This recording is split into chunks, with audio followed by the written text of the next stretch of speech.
বাজারের olive অয়েলে 3% olive oil নেই। আমার কথা বুঝতে পারছেন? হ্যাঁ, এই জন্যে আপনার এই অলিভ অয়েলটা আমি যেটা এখন আমার হাতে দেখছেন, এটা হলো সার্টিফাইড অর্গানিক অলিভ অয়েল, বুঝছেন? এটার 100% আপনার গ্যারান্টি, আপনি এটা খেয়ে দেখতে পারেন, বুঝছেন? এবং এটা খেতে হয় কাঁচা, এটা দামি জিনিস, এটাকে কখনো তাপ দিয়ে নষ্ট করবেন না প্লিজ। আপনার যদি ডিম ভাজি করতে হয়, ঘি আছে, নারকেলের তেল আছে, সেটার সঙ্গে ডিমের সঙ্গে ঘি দেন, নারকেলের তেল দেন, কারণ এই স্যাচুরেটেড ফ্যাট এটা আপনি রান্না করা যায়, কিন্তু এটা যে এটা মনো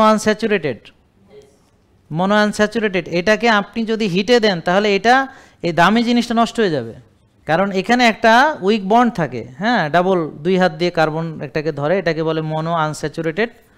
তাহলে এই জন্য এটা কাঁচা খেতে হয়, ঠিক আছে? এই জন্য আপনি সবজির উপর দিয়ে দিবেন, আর এতে করে সবজির ভিতরে থাকা যে ফ্যাট সলিউবল ভিটামিনগুলো আছে সেটার অ্যাবজর্পশনটা বেটার হবে, ঠিক আছে? তো ফাইবারের সঙ্গে যখন আপনি অলিভ অয়েলটা অ্যাড করবেন, তা আপনার এখানে ফাইবার পেলেন, এখানে ওই যে মাইক্রোনিউট্রিয়েন্টসগুলো মানে ভালো অ্যাবজর্ব হলো, আর হচ্ছে আপনার এই যে তেল থেকে ভালো একটা আপনার ফ্যাটের উৎস হলো আপনার, আর হলো এর আগে যে ভিনেগারটা খাচ্ছেন আমরা বলি, সেটা হলো পেটের অ্যাসিডিক এনভায়রনমেন্টকে নিশ্চিত করে যেন এই জিনিসগুলো অ্যাবজর্পশন হয় ভালো, মানে মাইক্রোনিউট্রিয়েন্টসগুলো যেন অ্যাবজর্পশন, যেমন ক্যালসিয়াম অ্যাবজর্পশনের জন্য আমার অ্যাসিডিক এনভায়রনমেন্ট লাগবে, ম্যাগনেসিয়াম অ্যাবজর্পশনের জন্য আমার অ্যাসিডিক এনভায়রনমেন্ট লাগবে, বুঝতে পেরেছেন?